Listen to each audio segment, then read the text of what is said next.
Imagine opening your eyes to a world where the air feels heavier, the silence more dreadful, and the very breath in your lungs could be a death sentence. You wake up in a narrow alley in a medieval town, the sky dim with a haze of smoke that curls from scattered hearths. The first thing you notice is the smell, an overwhelming mixture of rot, refuse, and fear. People hurry past you, clutching cloth to their faces soaked with vinegar, believing it could keep evil vapors away. Church bells toll again and again, not for prayer, but for death. You stumble to your feet, confused, and ask someone what year it is. Their eyes widen, and they mutter a quick prayer before whispering the words that chill you to the bone. The pestilence is upon us, the Black Death. Suddenly, you understand. This is the deadliest pandemic in human history.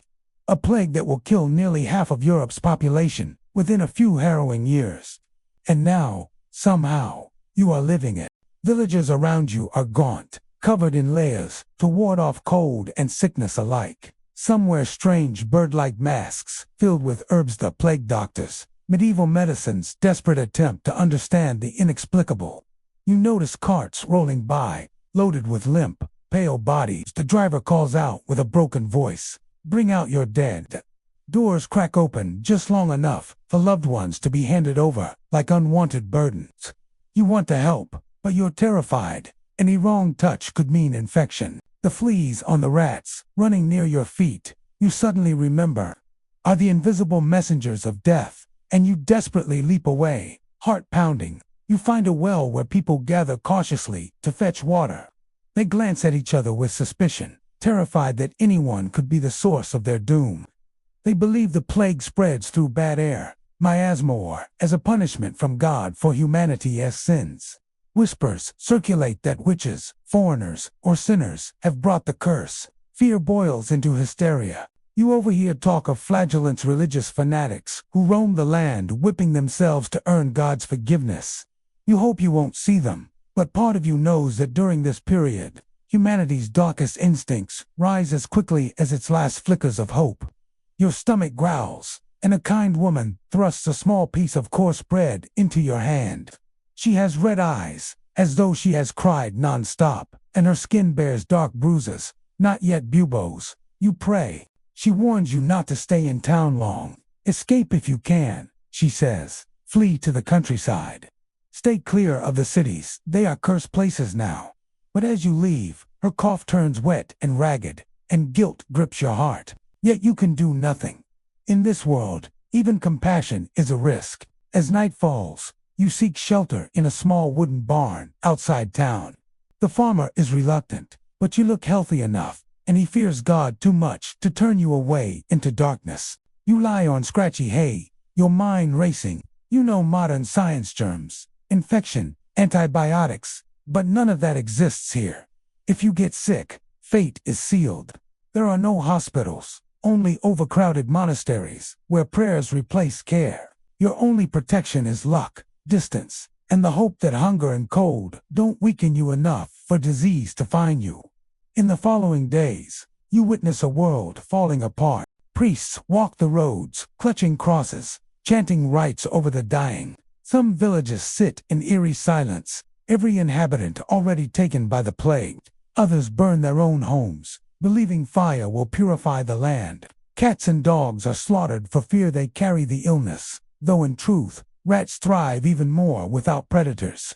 You learn that even touching the clothing of a victim could doom you. So you keep moving, avoiding crowds, speaking only when necessary. At a marketplace, still struggling to operate, you observe how life persists stubbornly. People trade herbs, rose, mary, lavender, wormwood, hoping the scents will shield them from poison air. Some purchase charms or pay fortune tellers for answers, anything to feel a threat of control. Meanwhile, the wealthy have already fled to remote manors, leaving the poor to suffer the brunt of the catastrophe. Bodies are buried in mass pits, quicklime thrown over them in a futile attempt to halt the spread. The wails of mourners linger long after the pit is filled.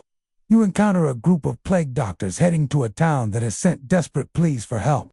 Their leather cloaks and terrifying masks transform them into figures of nightmare. One of them observes you curiously, noting how clean your clothing appears compared to the rest. Be careful, he warns. The pestilence strikes without warning.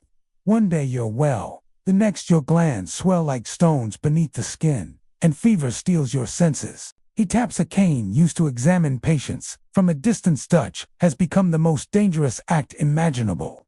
By the second week, you begin to feel a weakness creeping into your limbs. Panic claws at your thoughts. Have you been infected? Every headache, every bead of sweat sends terror through you. Nights are the worst, when fear and isolation crush your courage.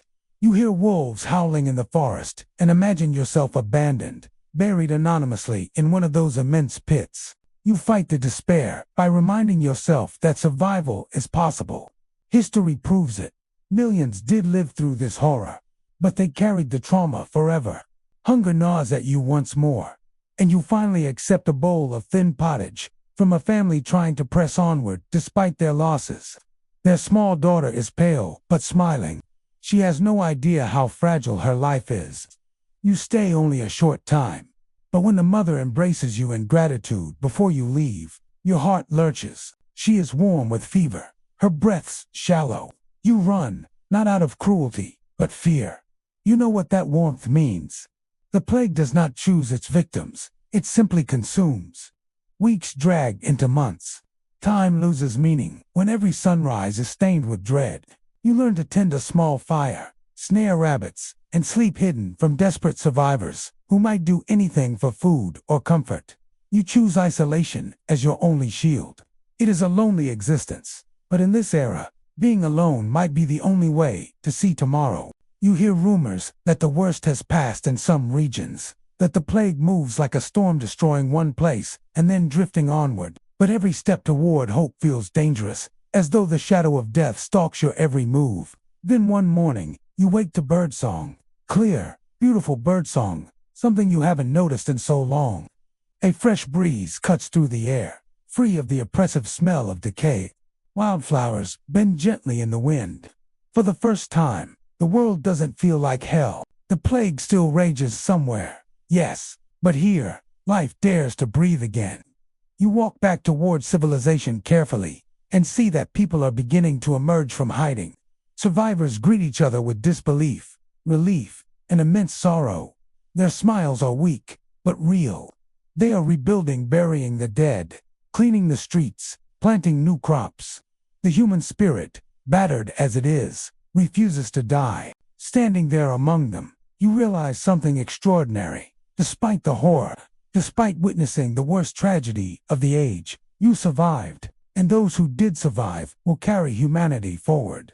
They will learn, adapt, and one distant day, their descendants will create the science to understand what this pestilence truly was. They will develop medicine to fight sickness, sanitation to protect cities, and knowledge to challenge fear. But for now, the living can only cling to each new day. As dusk falls again, you watch the golden glow soften the ruined world. You feel an overwhelming sense of gratitude simply for breathing, for hearing laughter again, for witnessing resilience in the face of catastrophe. And you know, deep in your heart, that history remembers the dead, but it is written by the survivors.